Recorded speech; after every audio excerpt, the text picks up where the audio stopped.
నమస్కారం. నా పేరు doctor Darbhasayanam Srinivasacharyulu, retired professor, government ayurvedic medical college, Hyderabad. మా హాస్పిటల్ హైదరాబాద్లోని దిల్సుఖ్ నగర్ ఏరియాలో కొత్తపేట రైతు బజార్ ఉంటుందండి. దాని బ్యాక్ సైడ్లో ఆర్కేపురం రోడ్ నెంబర్ 2లో శ్రీ ధన్వంతరి ఆయుర్వేదిక్ హాస్పిటల్. దాదాపు ఒక 25 సంవత్సరాలకు పైగా ఆయుర్వేదం ప్రాక్టీస్ చేస్తున్నాము. ఎంతోమందికి కూడా కేవలము ఆయుర్వేద వైద్యం ద్వారా ఎన్నో రకాల వ్యాధులను చికిత్సించి ఎంతోమంది కూడా ఆరోగ్యవంతులైనటువంటి దాఖలాలు ఉన్నాయి. ముఖ్యంగా మన ఛానల్ వాళ్ళు కూడా ఆయుర్వేద వైద్యాన్ని ప్రోత్సహించడం అనేది కూడా చాలా చాలా చాలా శుభదాయకం. ఆయుర్వేద వైద్యము దాదాపు 5000 సంవత్సరాల నాటి ఆయుర్వేద వైద్యం అండి. దీంట్లో ఎన్నో అద్భుతమైనటువంటి చికిత్సలు, అలాగే ఆరోగ్య సూత్రాలు, యోగా సూత్రాలు చాలా చాలా కూడా ఇమిడి ఉన్నాయి. దాదాపు ఈ మధ్యకాలంలో చూసినట్లయితే చాలామందికి కూడా ఆరోగ్యం పైన శ్రద్ధ, అలాగే ముఖ్యంగా ఆయుర్వేద వైద్యం పట్ల కూడా చాలా మక్కువ చూపిస్తున్నారు. ముఖ్యంగా ఈ ఎపిసోడ్లో మనము ఒక వ్యాధిని తీసుకొని దానికి సంబంధించి ఆయుర్వేద వైద్యం లోపల ఎలాంటి చికిత్సలు ఉంటాయి, అలాగే ప్రతి వ్యాధికి కూడా మేము చెప్తూనే ఉన్నాము, మా పేషెంట్లకు చెప్తాము. అలాగే ఛానల్లో మేము ఎపిసోడ్ చేసినప్పుడు కూడా చెప్పేది కేవలము మందులే కాదు, బాగా గుర్తుపెట్టుకోండి. 50% మెడిసిన్స్, 50% మన లైఫ్ స్టైల్. ఎలాంటి ఆహారం తీసుకోవాలి, వ్యాయామం ఎలా చేయాలి, యోగా ఎలా చేయాలి, ఇవన్నీ కూడా ఆరోగ్యానికి సంబంధించినటువంటి సూత్రాలు. ఎందుకంటే ఆయుర్వేద వైద్యం లోపల సమదోష సమాగ్నిశ్చ సమధాతు మలక్రియ ప్రసన్నాత్మేంద్రియ మనః స్వస్థ ఇచ్చ విధీయతే అంటుంది. అంటే శరీరంలో ఉన్నటువంటి దోషాలు వాత, పిత్త, కఫ, ధాతువులు, రస, రక్త, మాంస, మేధో, అస్థి, మజ్జ, శుక్ర, మలాలు కూడా ఉంటాయి, స్వేదము, పురీషము, అలాగే మూత్రము. ఇవి అన్నీ కూడా సమాన స్థితిలో ఉన్నప్పుడే ఆరోగ్యం అంటారు. కేవలము శారీరక ఆరోగ్యం కాదు, మానసికంగా కూడా ఆరోగ్యంగా ఉన్నప్పుడే టోటల్గా అతడు ఆరోగ్యవంతుడని చెప్తుంది ఆయుర్వేదం. ఇదంతా కూడా బ్రీఫ్గా కొంచెం ఆయుర్వేదం అందరికీ తెలియాలనేటువంటి ఉద్దేశంతో ఒక 1 or 2 minutes ఆయుర్వేద వైద్యము, ఆయుర్వేదంలో ఉన్నటువంటి సూత్రాలు ఇవన్నీ కూడా చెప్తూ పోతుంటాం. ముఖ్యంగా ఈరోజు చాలామంది బాధపడుతున్నటువంటి వ్యాధి కిడ్నీ డిసీజ్. మూత్రపిండాల సమస్యలతోటి లక్షల మంది పాపం బాధపడుతున్నారు. సికేడి అంటుంటాము, క్రానిక్ కిడ్నీ డిసీజెస్. కానీ అలాగే కిడ్నీ సమస్యలకు సంబంధించి చాలా వరకు కూడా ఆయుర్వేద వైద్యంలో చాలా అద్భుతమైన చికిత్సలు ఉన్నాయండి. పేషెంట్కు కావాల్సింది ఆరోగ్యము. అందుకనే పేషెంట్ ఏం చేస్తుంటాడంటే వైద్య విధానాన్నింటిని కూడా సెర్చ్ చేస్తుంటాడు. అలోపతి వైద్యమా, ఆయుర్వేద వైద్యమా, హోమియోపతియా, యోగా, న్యాచురోపతి, ఇట్లా రకరకాల వైద్య విధానాలు ఉన్నాయి. ఏ వైద్య విధానానికి ఉన్న గొప్పతనము దానిదే అని గుర్తించండి దయచేసి. అంతే తప్ప ఒక వైద్య విధానము గొప్పది, ఒక వైద్య విధానము తక్కువది అనేది మాత్రము కాదు. సర్జికల్గా చూసుకున్నట్టయితే వెల్ డెవలప్డ్ అలోపతి సిస్టమ్ లోపల అది అందరికీ తెలిసినటువంటి విషయం. చాలా దీర్ఘకాలికమైనటువంటి వ్యాధులతో బాధపడే వాళ్ళకు ఆయుర్వేద వైద్యం లోపల చాలా అద్భుత చికిత్సలు ఉన్నాయి. నాట్ ఓన్లీ క్రానిక్ డిసీజెస్, దీర్ఘకాలికమైనటువంటివే కాదు, రకరకాల సమస్యలతోటి బాధపడుతున్న వాళ్ళకు ఆయుర్వేదం చక్కటి పరిష్కారం చూపిస్తుంది. ఈరోజు క్రానిక్ కిడ్నీ డిసీజెస్ అంటుంటాము. ముఖ్యంగా ఈ కిడ్నీ డిసీజెస్ వచ్చినప్పుడు చాలామంది ఇబ్బంది పడుతుంటారు. అంటే డయాలసిస్ దాకా కూడా వెళుతున్నాయి కేసులన్నీ కూడా. వారానికి 3 సార్లు డయాలసిస్ చేయించుకుంటున్నారు. అయినా సరే క్రియాటిన్ లెవెల్స్ చాలా చాలా ముఖ్యమని చెప్తుంది. మామూలుగా 1.5 నార్మల్ క్రియాటిన్ లెవెల్స్. 1.5 కంటే ఒక 0.1 ఎక్కువైనా లేదా 2 అయినా సరే వెంటనే డయాలసిసా లేదా కిడ్నీ ట్రాన్స్ప్లాంటేషనా, ఇట్లా రకరకాలుగా చెప్తూ ఉంటారు. ముఖ్యంగా చాలా వరకు ఆయుర్వేద వైద్యం లోపల మేము ఏం చేస్తామంటే దోషానుసారంగానే తప్పనిసరి ట్రీట్మెంట్ ఇస్తుంటాం. నాడీ పరీక్ష చాలా ఇంపార్టెంట్ అండి మా ఆయుర్వేదం లోపల. మేమైతే దాదాపు ఒక 25 years నుంచి కూడా 25 సంవత్సరాల నుంచి కూడా ఆయుర్వేద వైద్యాన్ని ప్రాక్టీసు, స్పెషల్లీ నాడీ వైద్యం.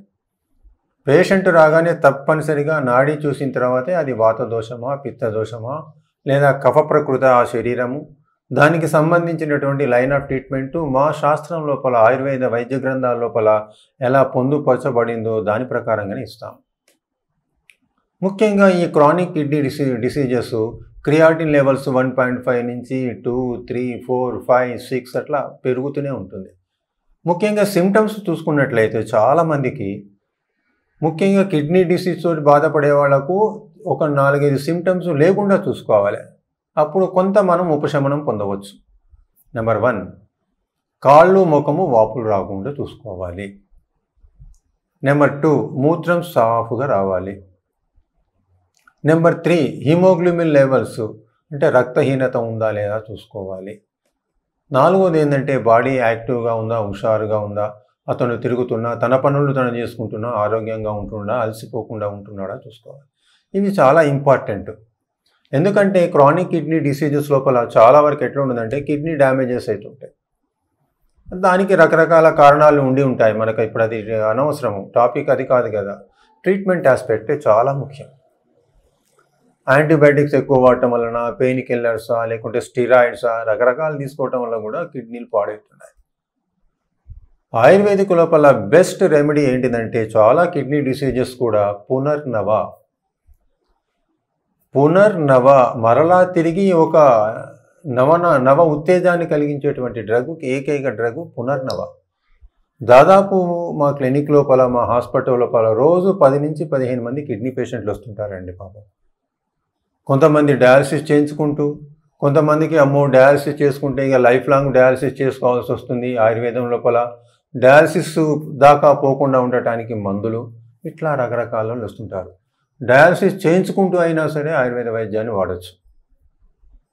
చాలామందికి ఒక విజ్ఞప్తి ఏంటిదంటే అలోపతి వైద్యులు చాలామంది కూడా ఒక అపోహను కలిగిస్తుంటారు. నాట్ ఓన్లీ అలోపతి, చాలామందికి ఒక అపోహ ఆయుర్వేదం లోపల వేడి చేస్తుందని, ఆయుర్వేద మందులు వాడటం వల్ల కిడ్నీలు ఫెయిల్యూర్ అవుతాయి, లివర్ ఫెయిల్యూర్ అవుతుంది. చాలా చాలా తప్పండి.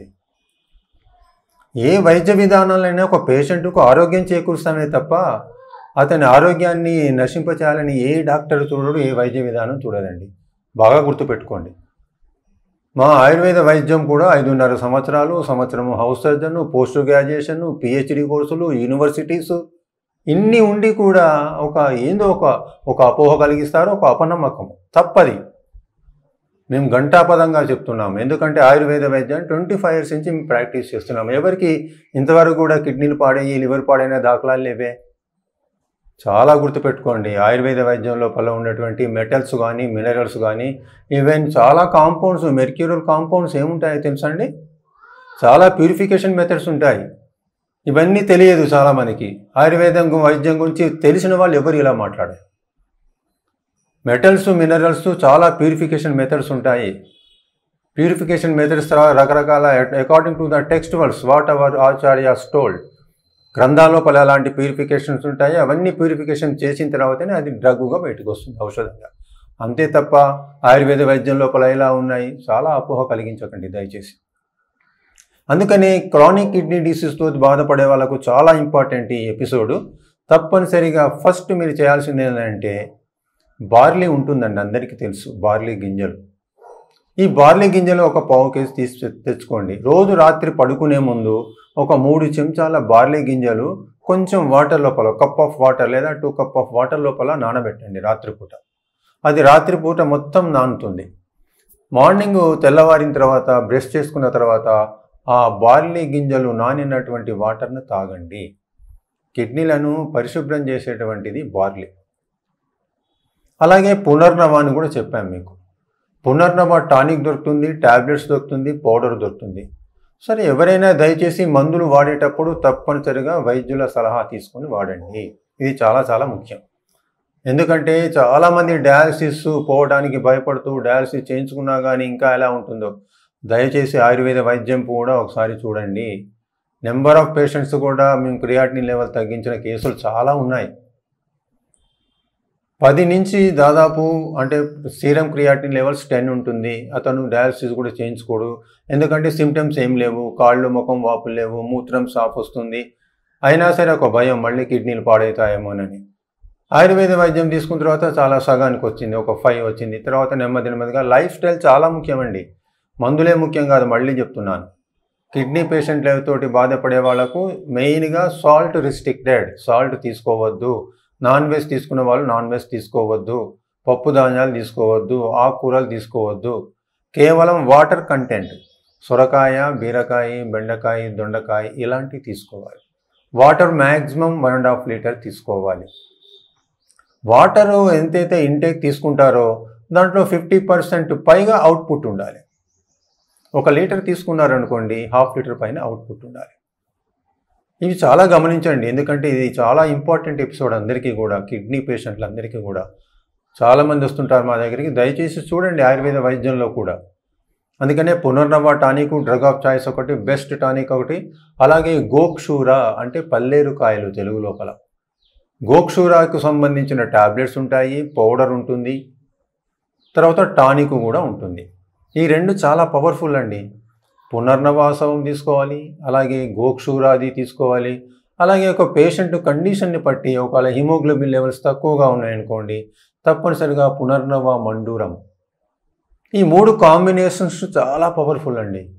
వీటితో పాటుగా లైఫ్ స్టైల్ చెప్పాము. ఫస్ట్ బార్లీ తీసుకోమని చెప్పాము. డైలీ నైట్ బార్లీ గింజలు నానబెట్టుకొని మార్నింగ్ బ్రష్ చేసుకున్న తర్వాత వాటర్ తాగండి. టైం ప్రకారం భోజనం చేయండి. వాటర్ తగ్గించండి, మ్యాక్సిమం 1.5 లీటరు. సాల్ట్ తగ్గించండి. ఇవన్నీ కూడా ఆహార నియమాలు. వాకింగ్ చేయండి కంపల్సరీ, యోగా చేయండి. ఆయుర్వేదం లోపల ప్రతి వ్యాధికి కూడా నాట్ ఓన్లీ మెడిసిన్స్తో పాటుగా కంపల్సరీ లైఫ్ స్టైల్ మెయింటైన్ చేయాలి. ఈ విధంగా చాలా వరకు కూడా కిడ్నీతోటి బాధపడుతున్న వాళ్ళకు అంటే చాలా రకరకాలు చెప్తుంటాడు. ఒక కిడ్నీ ఫెయిల్యూర్ అయింది, ట్రాన్స్ప్లాంటేషన్ చేయాలి. దయచేసి ఆయుర్వేద వైద్యం చూడండి. మా హాస్పిటల్ హైదరాబాద్లో అందరికి చెప్పాను అడ్రస్. మీరు ఒక్కసారి ఎవరైతే కిడ్నీ పేషెంట్లు ఉన్నారో, కిడ్నీ పేషెంట్ అంటే డయాలసిస్ తోటి అంటే డయాలసిస్ చేయించుకుంటున్నా వారానికి 3 సార్లు చేయించుకుంటారు, లేదా 2 సార్లు చేసుకుంటారు. వారానికి 3 సార్లు డయాలసిస్ చేయించుకుంటున్నా, డయాలసిస్ చేయించుకోకపోయినా సరే ఆయుర్వేద వైద్యంలో కూడా కిడ్నీ సమస్యలతోటి బాధపడే వాళ్లకు చాలా వరకు ట్రీట్మెంట్ ఉన్నది. అంటే కిడ్నీ అని కాదండి, దాదాపు అన్ని వ్యాధులకు. ఇది ఇప్పటిది కాదు కదా, 5000 సంవత్సరాల నాటి ఆయుర్వేద వైద్యం అండి. దయచేసి చూడండి ఒకసారి కూడా. ఈ విధంగా ఈరోజు మనము ఈ ఎపిసోడ్ లోపల చాలా వరకు అందరికీ ఉపయోగపడేది కాబట్టి ఎవరైతే కిడ్నీ సమస్యలతోటి బాధపడుతుంటారో లైన్ ఆఫ్ ట్రీట్మెంట్ కొద్దిగా చెప్పాము. మా పేషెంట్స్కి ఏం చేస్తుంటే నాడీ పరీక్ష అంటే మా హాస్పిటల్కి వస్తే నాడీ పరీక్ష చూసి ఇంకా ఏమైనా సిమ్టమ్స్ ఉన్నాయా దానికి యాడ్ చేస్తూ పోతుంటాము. ఈ విధంగా ఈరోజు మనము ఈ ఎపిసోడ్లో కిడ్నీ సమస్యల గురించి తెలుసుకున్నాము. దానికి సంబంధించినటువంటి ఆహార నియమాలు కూడా కంపల్సరీ పాటించండి. మరొక ఎపిసోడ్లో ఒక వ్యాధిని తీసుకొని దానికి సంబంధించి ఆయుర్వేద వైద్యం లోపల ఎలాంటి ట్రీట్మెంట్ ఉందో చూద్దాం. నమస్కారం.